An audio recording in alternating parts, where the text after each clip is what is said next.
This is the third part of the sermon series for Leyland Methodist Church, based on the theme Build My Church. And in this last part, we're looking at Build My Church physically. And I want us to look at this from two angles. To start with, we're going to look at building the church physically, as in the actual building, the bricks and the mortar. So what is your favourite church building that you've ever been in? Is it a magnificent cathedral like Notre Dame, obviously before the damage? Or closer to home, Liverpool or Blackburn cathedrals? Is it a tiny country chapel that you've grown up in or that you visited on holiday? Is it an elaborate, ornate building or a very simple, plain building? Is it a quirky building adapted to purpose or a custom-made masterpiece? What is your favourite church building? And what makes it special for you? Is it the design, the practicality, the art and beauty of the place? Or is it something to do with how it feels inside, the memories that it holds, the people that are there? What makes some church buildings more special for us than others? Now, I have to confess that church buildings aren't my favourite subject, especially not when they're getting old, they're wearing out and they need new roofs. I spent 3 years at theological college training to be a minister, and I have to confess that in those 3 years we had a grand total of 1 morning looking at property issues, and I can honestly say I can't remember a word that we were taught. Then you get into ministry and you're faced with listed buildings, conservation areas, buildings you have to close, and all sorts of other maintenance issues. Now, in the time of Acts, and we've been listening to the Acts reading about the early church, the same reading each of the 3 weeks in church. And in the time of Acts, the early church didn't have a church building. There would have been no need for a property and finance committee or maintenance issues. And to some of us, that sounds like heaven. When John Wesley and his associates were preaching, they were outside in the fields, in the marketplace, wherever. But as I said a few weeks ago, there came a time when the early Methodists decided that they needed a building. And that was when everybody was charged the penny to build it and to upkeep it. Thinking even further back, when Moses led the people of Israel out of Egypt and into the wilderness, they wandered and they worshipped for 40 years without a building. And it wasn't until they were settled in the Promised Land, some 440 years later, that the question of building came up. David wanted to build a temple for God. God says it wasn't for David to do. That would be for his son Solomon to do. And so Solomon built a truly magnificent and incredibly splendid temple. There are 89 verses in 1 Kings and a further 39 verses in 2 Chronicles, which describe this beautiful building in absolute minute detail. How they overlaid the ceiling beams and the door frames in gold. How they had curtains of blue, purple and crimson yarn and the finest linen, the hundreds of pomegranates they used to decorate it, carvings of bulls, the gold lampstands, the floral work, it's all accounted for in minute detail. The cost of this building must have been phenomenal, and the account of this is in our Bible, in our Holy Scriptures. Why? Why is it there? Now, you could argue that the money for the temple could have been put to a much better purpose. But then I'm drawn to the story in the Gospels of the woman who anointed Jesus with a very expensive perfume. The disciples complained, saying that the money could have been used to help the poor. And Jesus stopped them and said that what she had done was a beautiful thing, and she would be remembered wherever the gospel was told. The woman gave her all, everything she had, to Jesus. And this showed her priorities, what was important in her life, and that was Jesus. Solomon's temple was so ornate because it was for God, and he deserved nothing less. Nothing less than the absolute best that they could bring. The best materials, the best craftsmanship, the finest gold. It was an offering and a dedication to God. It showed the other nations what Israel's priorities were. That God was the most important of all. That they worshipped a God who was worthy of such splendour. That he was almighty and all-powerful. And this was part of their worship. The temple was a witness as well as a place of worship. So how does this all relate to today and our church building? The idea of an elaborate witness of a building. The picture of the early church not needing a building, but spending their time and resources going out and spreading God's love with the world. And the idea of the early Methodists needing a base and a functional centre as a hub for their ministry. So where do we fit in? Where does Leyland Methodist Church fit in with those examples? Is our building a witness and the very best offering that we can bring to God?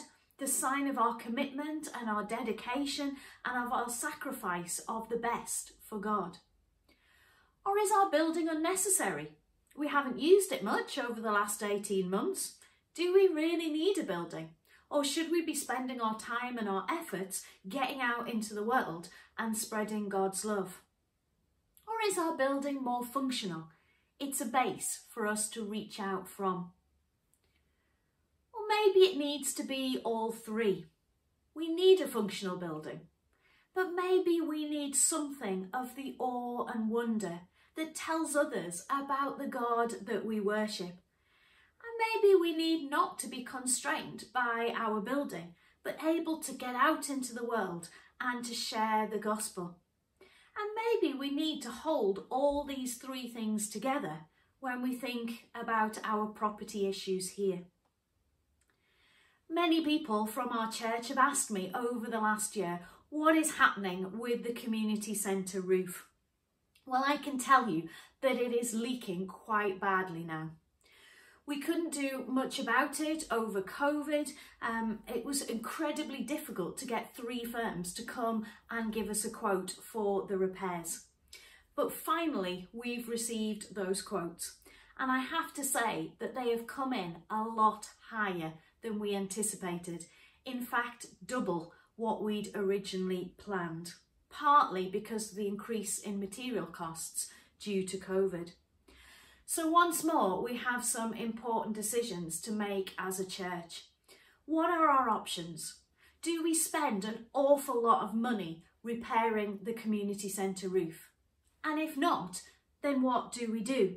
Do we knock down the community centre and start again designing it to our current needs? Do we start again from scratch with a community centre and a church? Do we sell up and move to another site? Do we sell up and join another church? If you have any other options, then please let me know. The leadership team and the property and finance team are meeting together next week to have a look at all of these options before bringing them to the church council for a final decision. But the roof really isn't going to last us for another winter. I know we said that last year and God has been very gracious, but the amount that it's got worse in a year, it really will not survive another year. So what are our priorities as a church? Where should the money be spent? What is the purpose of the building? And does it fulfill that purpose well? And what does the building say about us as a church? These are all questions that we need to ask and will be asked in the next few weeks. If you have any views on this issue, then please speak to myself or one of the leadership team or the property and finance team. Build my church physically. If we're going to have a physical building, then what does it need to be like? But as we've said many times over the past year, the church is not the building, it's the people. So the second aspect of Build My Church physically is building up the number of people we have. How do we build our congregation, build our membership, build disciples? Well, last week I spoke about how the church in general is not great at praying together. And for a lot of us, when we hear the mention of a prayer meeting, we keep our heads down and keep on walking.